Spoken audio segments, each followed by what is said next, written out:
ලංකාවේ ඉඳලා ඉන්දියාවට ගොඩබිම හරහා යන්න බැරියයි. ඒ කියන්නේ ප්ලේන් එක යන්න පුළුවන් ගොඩබිමින් යන්න බෑ. ඉතින් පහුගිය දවසේ මෝඩි ආවා. මෝඩි ඇවිල්ලා අනුරාධපුරේ ඉඳලා මදුරේ වලට ෆ්ලයි කරා. ඒනකොට අපිට අනුරාධපුරේ ඉඳලා එහෙම ෆ්ලයි කරන්න බෑ. යාපනයේ හරි එහෙම නැත්නම් කොළඹ හරි ගුවන්තොටුපළකට ගිහිල්ලා තමයි ෆ්ලයි කරන්න වෙන්නේ. ඉතින් එතකොට බෝට්ටු සර්වයක් පටන් ගත්ත කංකසන්තොරේ ඉඳලා නාගපට්ටිනම් වලට ඒ දුර කිලෝමීටර් 150ක් විතර ඒක යන්න පැය 5කට වැඩි කාලයක් යනවා.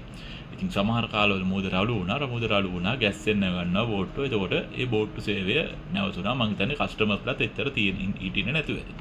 ඉතින් ඒක යන්නේ නාගපට්ටිනම් වල. නාගපට්ටිනම් එච්චරම ජනප්‍රිය පළාතක් නෙමෙයි. එතන ඉඳලා චෙන්නයි වලටත් කිලෝමීටර් 300ක් විතර තියෙනවා. ඉතින් මේ 83ට ඉස්සෙල්ලා තිබුණ ලේසි ක්‍රමය තමයි තලේමන්නාරම් ඉඳලා රාමේශ්වරම් වලට තිබුණු බෝට්ටු සේවය. ඒක පැයක් විතර යන්නේ. ඉතින් එතකොට තලේමන්නාරම් වලට ගිහිල්ලා තලේමන්නාරම් ජැටියෙන් අපි ලොකු බෝට්ටුවකට නගිනවා.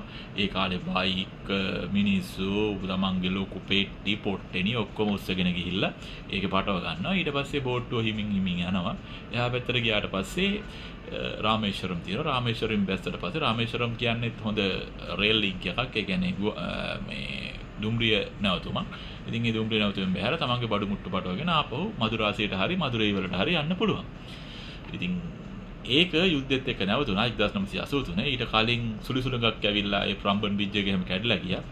ඉතින් මේ වෙනකනුත් ඒ තලේමන්නාරම ඉඳලා රාමේශ්වරම් දක්වා තියෙන ලින්ක් එක තාම පටන් ගත්තේ නැහැ.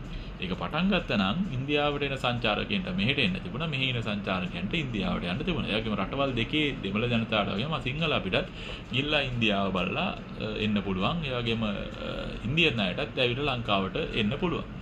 ඉතින් දැනට තියෙන මිල අඩුම ලින්ක් එක තමයි රුපියල් 42000යි චෙන්නයි කොළඹ ඉන්දිගෝ ෆ්ලයිට් එක.